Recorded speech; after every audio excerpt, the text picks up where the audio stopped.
آغاز پر ہی اعتبار نہ کر لیا کریں، سچے الفاظ تو آخری لمحے میں کہے جاتے ہیں۔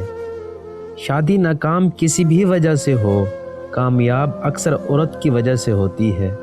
وجہ بنا کر ایک دوسرے کو چھوڑنے کے بجائے وجہ بتا کر رشتہ بچا لینا بہتر ہے۔ زندگی میں پیسہ ہی سب کچھ نہیں ہوتا، پیار اور احساس کرنے والا ساتھی ہو تو عورت غریبی میں بھی ملکہ جیسی زندگی گزار سکتی ہے۔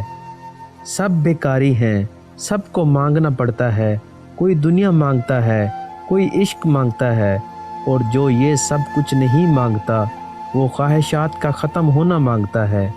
پتہ نہیں ہماری آنے والی نسلوں کو کیا بنے گا، جن کے بزرگ آج کی ٹک ٹاکر ہیں۔ مرد بھی عجیب مخلوق ہے، جو سامنے آ جائے اس سے لاپرواہی ہو جاتے ہیں، جو چھپ جائے اس سے عشق لگا لیتے ہیں۔ یقین کیجئے کچھ لوگوں کو پہلی محبت ہی قبر تک لے جاتی ہے۔ محبت کے سفر میں اکثر عاشق کی جیب پیسوں سے اور محبوب کا دل محبت سے اکٹھے خالی ہوتے ہیں۔ انسان دنیا میں کسی کام سے اتنا نہیں تھکتا جتنا رویوں اور احساس کی شدت سے تھک جاتا ہے۔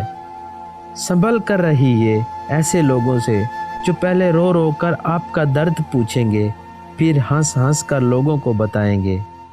جس عورت پر فحاشی کا الزام ہو اس کو قید سے مار ڈالنے کا حکم، اور تمہاری عورتوں میں سے جو بدکاری کرے ان پر اپنے میں سے 4 مرد گواہ لاؤ، پھر اگر وہ گواہی دے دیں تو ان عورتوں کو ان گھر میں بند کر دو یہاں تک کہ انہیں موت آ جائے یا اللہ ان کے لیے کوئی راستہ نکال دے۔